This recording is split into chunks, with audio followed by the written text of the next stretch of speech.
Então, em nome de Jesus, vamos entrar neste estudo de hoje. O título é Somos amados por Deus mesmo quando erramos.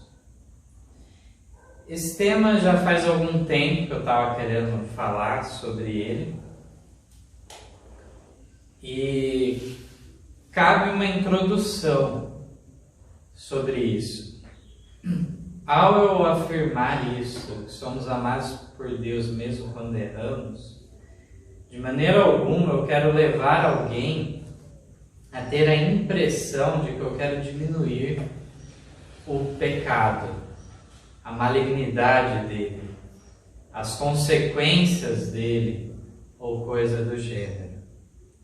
Não quero diminuir a norma de Deus de maneira alguma, mas é importante destacarmos que no grande conflito, na página 472, diz que o cometer o pecado conhecido faz silenciar a voz testemunhadora do Espírito e separa a alma de Deus. Então, de fato, nós vemos que há uma separação do ser humano com Deus. Digamos que essa pessoa já esteve numa condição de conversão, de novo nascimento, e ela cai no pecado conhecido, há um rompimento dessa relação que tinha sido efetuada. E deve-se buscar agora a religação mais uma vez, se a pessoa caiu neste pecado conhecido. Também diz no Testemunho para Ministros, na página 440, que o homem é pesado na balança e achado em falta quando está vivendo na prática de qualquer pecado conhecido. Então nós bem sabemos que é sério esse assunto. Mas o foco que eu quero trazer é outro. Não é esse pecado deliberado, essa rebeldia contra Deus, mas sim faltas e erros de nossa parte. Ellen White comenta no Mensagens Escolhidas, volume 1, página 360, um texto retirado da Review Herald de 18 de março de 1890, que quando nos revestimos da justiça de Cristo, não temos nenhum prazer no pecado, pois Cristo estará trabalhando conosco. Poderemos cometer erros, mas odiaremos o pecado que causou os sofrimentos do Filho de Deus. Então, de fato, o nascido do alto, ele então odeia o pecado, não tem prazer em fazer o pecado, mas ele poderá o quê? Cometer erros, aqui fala. Então é nesse aspecto que eu queria trazer nessa manhã o assunto, e temos um texto na Bíblia essencial sobre isso, em Gálatas, no capítulo 6, os versos 1 a 3. Então nessa carta para a igreja da Galácia, Paulo nos traz recomendações sobre esse tema que estamos tratando essa manhã. Uma exortação, então, a um apoio recíproco entre os irmãos, aonde nós vemos que Paulo está falando justamente desse tema que nós estamos comentando aqui, de faltas e erros. Diz assim: Irmãos, se algum homem chegar a ser surpreendido em alguma ofensa, vós que sois espirituais, encaminhai o tal com espírito de mansidão, olhando por ti mesmo, para que não sejas também tentado. Levai as cargas uns dos outros, e assim cumprireis a lei de Cristo. Porque se alguém cuida ser alguma coisa, não sendo nada, engana-se a si mesmo.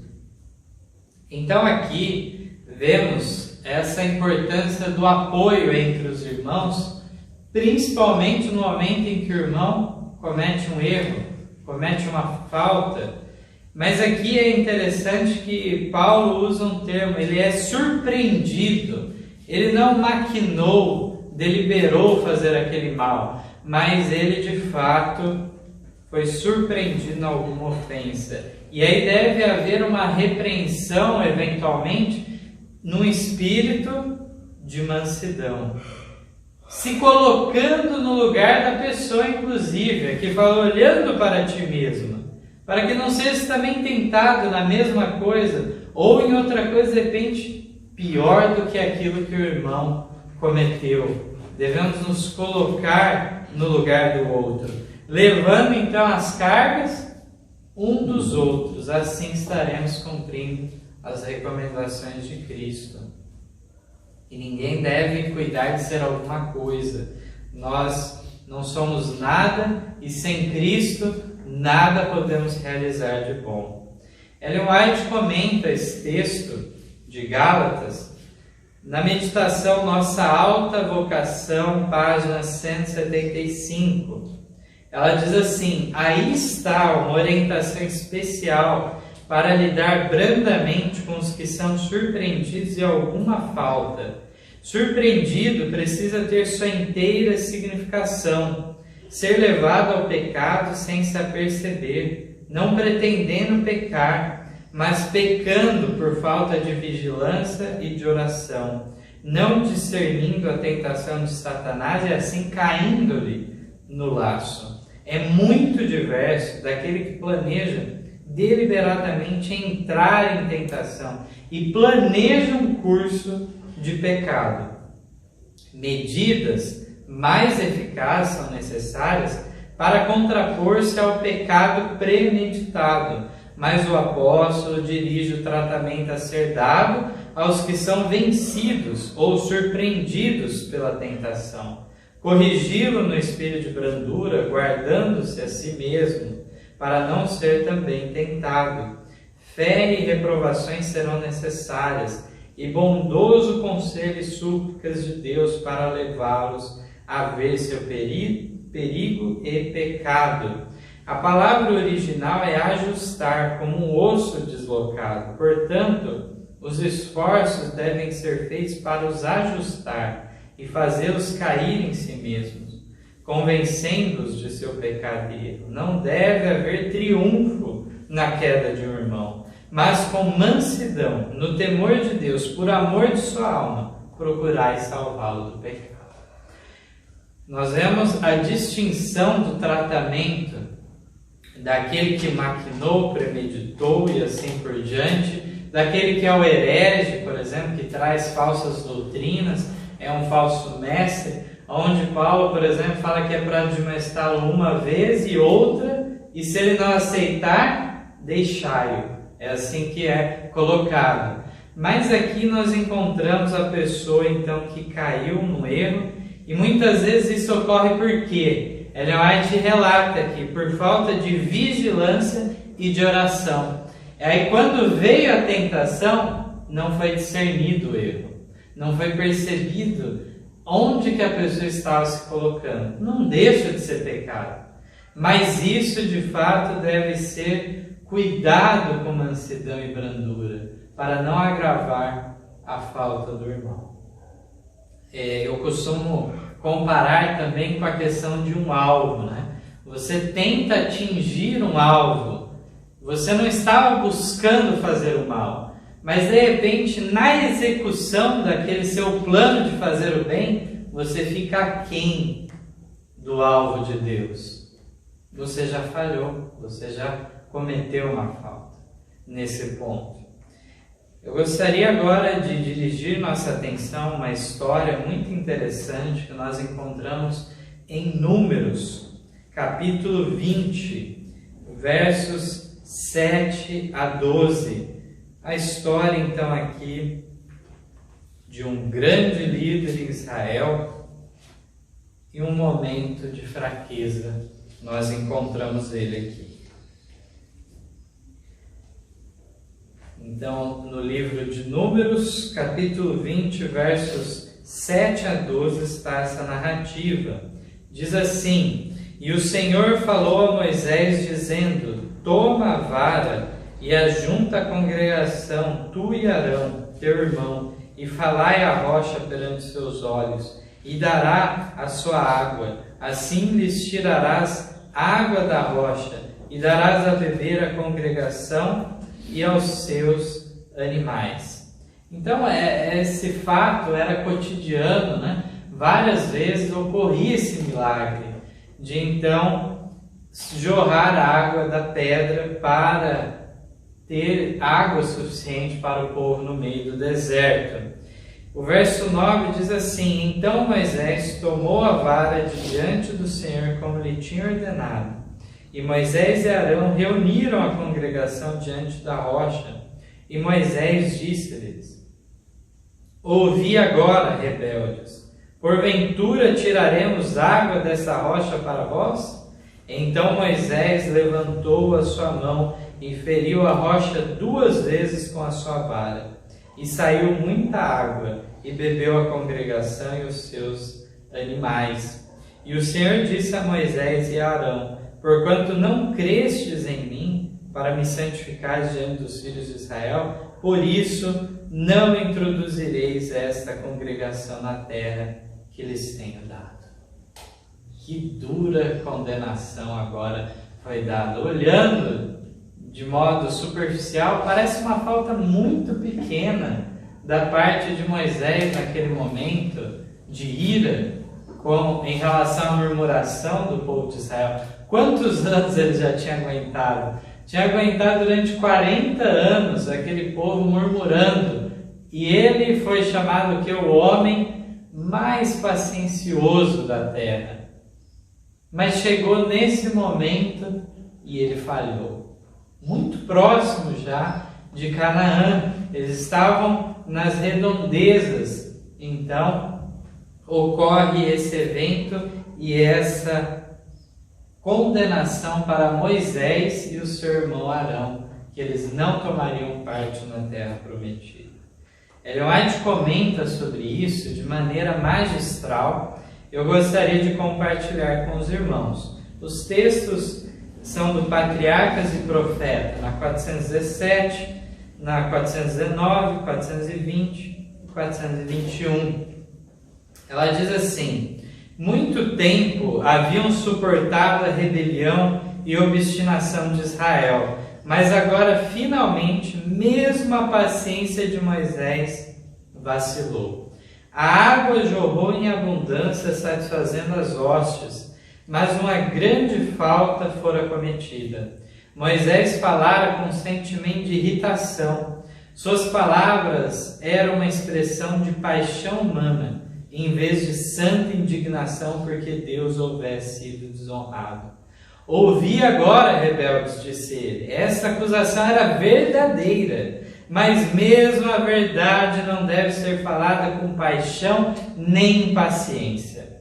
Quando Deus mandara a Moisés acusar Israel de rebelião, as palavras lhe foram dolorosas e difícil lhe era suportar-nas.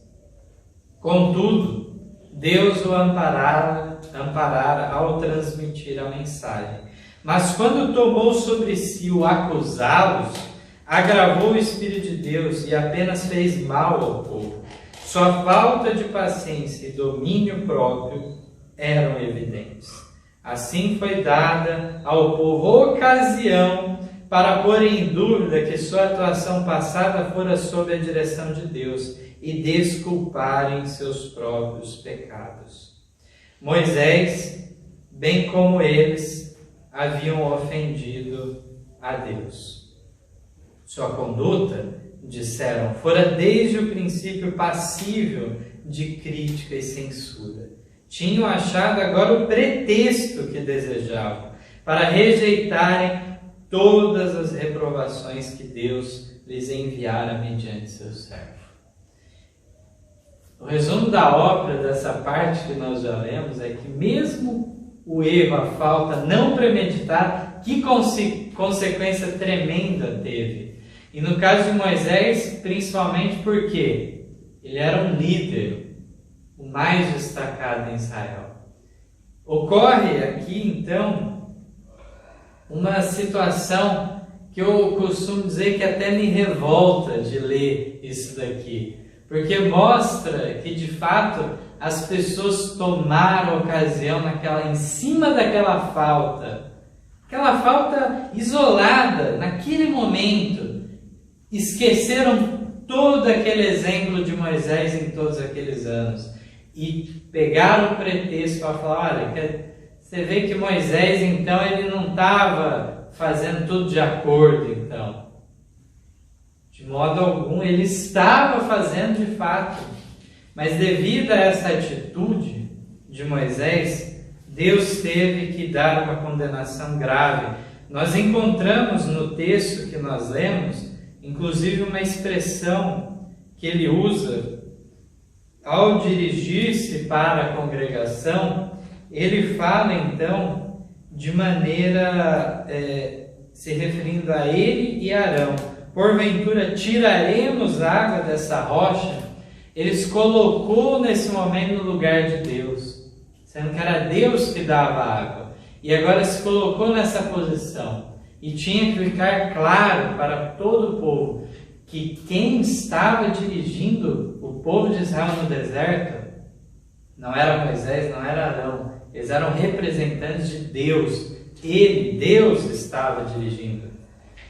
E aqui a continuação diz assim: se Moisés e Arão houvessem estado a acalentar uma elevada opinião de si mesmos, ou condescender com espírito apaixonado em face da advertência e reprovação divina, sua culpa teria sido muito maior. Mas não se lhes atribuía pecado voluntário nem premeditado. Haviam sido vencidos por uma tentação súbita, e sua contrição foi imediata e provinha do coração. O Senhor aceitou o seu arrependimento, embora não pudesse remover a punição por causa do mal que seu pecado poderia fazer entre o povo. Olha só, irmãos. Foi pronto o arrependimento de Moisés e Arão. Caíram na tentação errada, na sequência eles já viram que tinham feito coisa errada. Não ficaram justificando o erro de modo algum. Mesmo assim, não ficaram livres das consequências. Veja só. Diz ainda: Deus perdoara ao povo maiores transgressões, mas não podia tratar com o pecado dos dirigentes do mesmo modo que naqueles que eram dirigidos. O fato de que Moisés possuía tão grande luz e saber tornara mais grave seu pecado. A fidelidade passada não expiará um mau ato sequer. Quanto maior a luz e os privilégios concedidos ao homem, maior é sua responsabilidade, mais grave a sua falta, mais severo o seu castigo. Então aqui encontramos mais uma vez o fato de que uma vida toda de fidelidade não resolve, se agora, de repente, no presente, a pessoa cai em erro. Na continuação, nós temos aqui o espírito de exaltação própria, a disposição para censurar os irmãos, são desagradáveis a Deus. Os que condescendem com a prática destes males lançam dúvidas sobre a obra de Deus e dão aos céticos uma desculpa para a sua incredulidade. Não é uma razão de fato real, mas eles usam de ocasião de desculpa para então endurecerem o coração contra a verdade. Diz ainda: Deus fez amplas provisões para seu povo, e se depositarem confiança em sua força, jamais se tornarão o joguete das circunstâncias. A tentação mais forte não pode desculpar o pecado. Por mais que seja a pressão exercida sobre a alma, a transgressão é o nosso próprio ato. Não está no poder da terra nem do inferno compelir alguém a fazer o mal. Satanás ataca-nos em nossos pontos fracos, mas não é o caso de sermos vencidos. Por mais severo e inesperado que seja o ataque, Deus nos proveu auxílio e em sua força podemos vencer.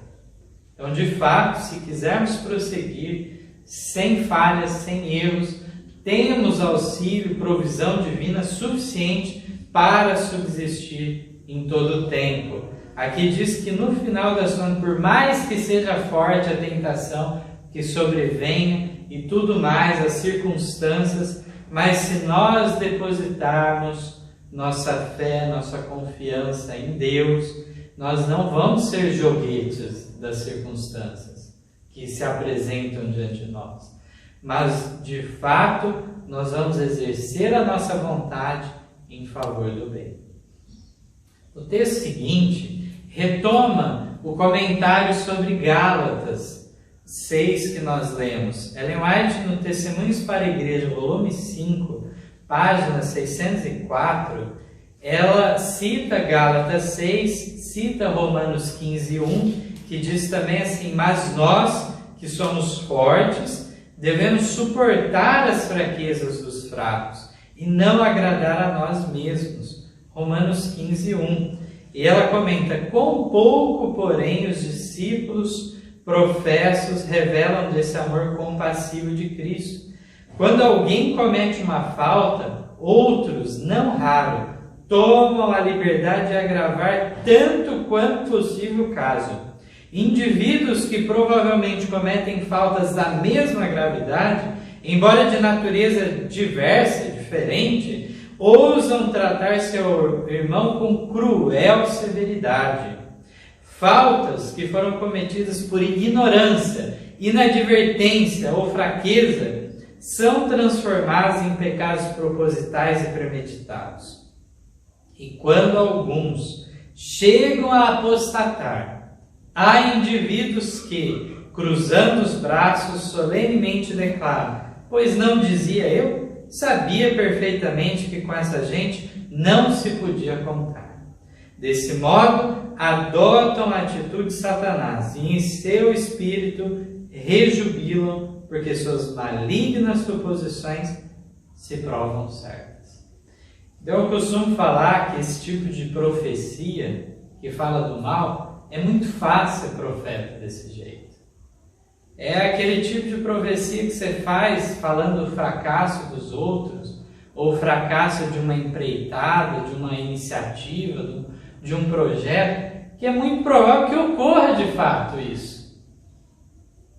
Se não se cumprir, se esquece o que falou. As más palavras se esquecem, como nunca tivessem sido ditas, palavras de desincentivo ao avanço de alguma obra, de alguma coisa. Se esquece. Mas se falha uma pessoa ou um projeto, eu não tinha dito? Eu já tinha dito lá atrás que isso não ia dar certo. O fracasso é dele que não conseguiu. E aí então nós vemos que de fato aí a profecia se realiza. Mas é em todo tempo isso. Uma hora acaba acertando.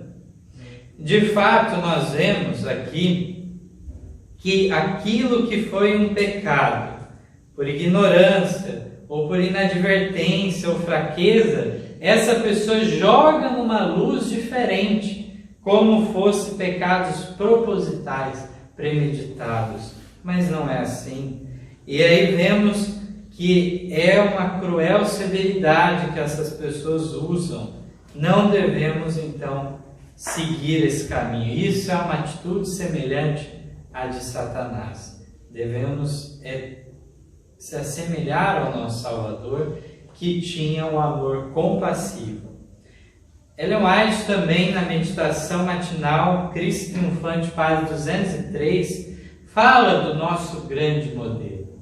Ela diz que Cristo é o nosso modelo, perfeito e santo exemplo que nos é dado seguir. Não podemos nunca igualar o modelo, mas podemos imitá-lo e nos assemelharmos a ele segundo nossa capacidade.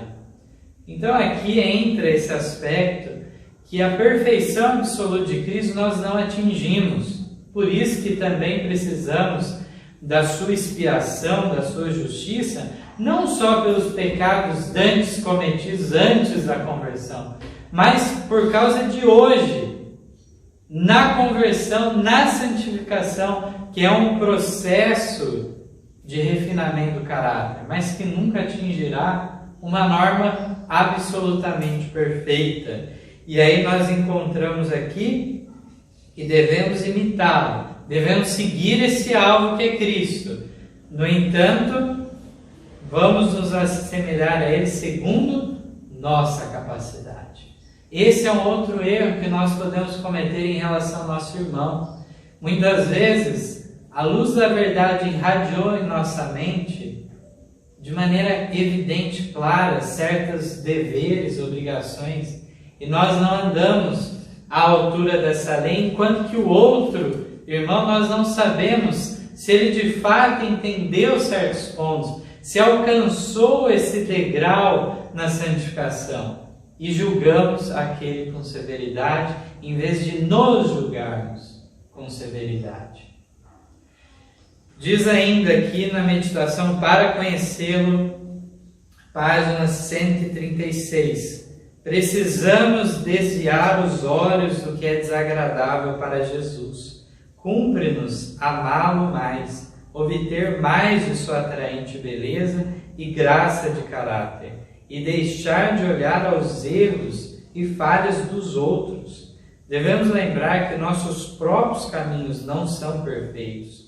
Cometemos repetidamente erros. Ninguém senão Jesus é perfeito. Então, essa questão de cometer erros, ela é muito abrangente. Aqui não vale a pena citar tantos exemplos, mas muitas vezes nós focamos, no aspecto da lei, de dizer o que nós não podemos fazer. E esquecemos do que devemos fazer. Existe o aspecto negativo e o aspecto positivo. Não basta não fazer o mal, é necessário fazermos o bem também. Então isso é algo muito sério de nós analisarmos. Aqui, para um estudo adicional, eu até indico para todos os irmãos que leiam um capítulo do Mensagens Escolhidas, volume 1, chamado Cristo, nosso sumo sacerdote, e fala como que é a dependência que nós temos em relação a Cristo, como que para tudo nós precisamos da intercessão dele diante do Pai, e assim por diante. Está lá nas páginas 340 a 344, uma leitura maravilhosa que eu deixo aí a recomendação, uma espécie de lição de casa, um estudo adicional aí maravilhoso. Aqui nós temos 2 textos para finalizarmos esse tema, textos que também me impressionam, toda vez que eu leio novamente, releio, me impressionam demais. O primeiro está no Mensagens Escolhidas, volume 1, página 337, a fonte original é a Sign of the Times, 26 de dezembro de 1892. Diz assim: devemos crescer diariamente em amabilidade espiritual. Havemos de falhar muitas vezes em nossos esforços por copiar o modelo divino. Ou seja, a pessoa vai falhar, mas ela está tentando se assemelhar ao seu modelo divino. Muitas vezes havemos de prostrar-nos em pranto aos pés de Jesus, por motivo de nossas faltas e erros. Mas não nos devemos desanimar. Cumpre orar mais fervorosamente, crer mais plenamente e de novo tentar, com mais constância, crescer na semelhança de nosso Senhor. À medida que desconfiarmos de nossa capacidade, confiaremos na capacidade do nosso Redentor e renderemos louvor a Deus, que é a salvação de nossa face e nosso Deus. Eu costumo dizer que na carreira cristã é dependência ou morte. Ou nos sujeitamos e entendemos que não somos capazes por nós mesmos de realizarmos o bem, ou a morte eterna está garantida para nós. Devemos então criar uma dependência em relação a Deus em vários mínimos detalhes em nossa vida. Muitas vezes se comete o erro de buscar socorro de Deus nas grandes coisas. Mas se for buscar nas pequenas coisas, teremos a fortaleza necessária quando vier a grande provação. Na meditação Este Dia com Deus, página 134, tem o texto final maravilhoso que deve comover os nossos corações nessa manhã. Os que estão em ligação com Deus são condutos para o poder do Espírito Santo. Se alguém que diariamente comunga com Deus se desvia do caminho, se por um momento deixa de olhar firmemente para Jesus, não é porque peque deliberadamente, pois quando percebe seu erro, dá meia volta e fixa os olhos em Jesus. E o fato de haver errado não o torna menos querido ao coração de Deus. Sabe que tem comunhão com o Salvador e quando é repreendido por seu erro, em alguma questão de julgamento, não anda mal-humorado, nem se queixa de Deus, mas transforma seu erro em uma vitória. Aprende uma lição das palavras do Mestre e toma cuidado para não ser enganado novamente. Os que realmente amam a Deus têm evidências interiores de que são amados por Ele, de que têm comunhão com Cristo, de que seu coração é aquecido por ardente amor para com Ele. A verdade para esse tempo é aceita com firme confiança. Vemos aqui, de fato, como que é a carreira cristã que todos nós passamos, cheias de dificuldades. Romanos 7 ilustra um pouco dessa dificuldade, dessa luta, assim como em Gálatas, sim, também nós encontramos referências a isso também. Essa luta interna, mas se nós tivermos coragem para depositarmos nossas confianças em Deus, seremos ricamente recompensados. Nós vemos aqui que aquele que é repreendido muitas vezes pelo seu irmão, repreendido com brandura, ele reconhece, não fica mal-humorado com isso também. Tem esse outro lado da pessoa aceitar bem também a repreensão devida, necessária muitas vezes. Ele não anda mal-humorado, ele recebe aquilo e transforma o erro em uma vitória, como foi dito aqui. Ainda foi dito de maneira muito evidente aquela afirmação que nós abrimos no nosso estudo. De fato, somos amados por Deus mesmo quando erramos. Deus não nos abandona a cada erro que nós cometemos. Aqui vemos que a pessoa que diariamente comunga com Deus, ela pode se desviar do caminho por um momento, deixou de olhar para Cristo. Diz que esse, quando percebe seu erro, já dá meia volta e fixa os olhos novamente em Cristo. Diz que o fato dele haver errado não o torna menos querido ao coração de Deus, porque a comunhão não foi quebrada, ela permanece. É por um momento, um lapso de nossa parte. O justo, ele pode até cair, mas ele não permanecerá muito tempo no chão. Ele prontamente se levantará e continuará a louvar e engrandecer a Deus. Na sua oração, sempre estará aquela parte do Pai Nosso. Perdoa as nossas faltas. Ele nunca vai achar que não tem faltas a serem perdoadas, mas todo dia estará nessa posição, nessa condição. Possamos tirar lições preciosas dessa meditação que nós fizemos nessa manhã e desse modo um dia nos encontrarmos nas nações celestiais, naquele futuro lar glorioso. Possamos desfrutar da companhia dos irmãos, bem como daquele nosso querido Salvador, a qual será um imenso prazer conhecê-lo agora pessoalmente. Esse é o meu desejo de oração a cada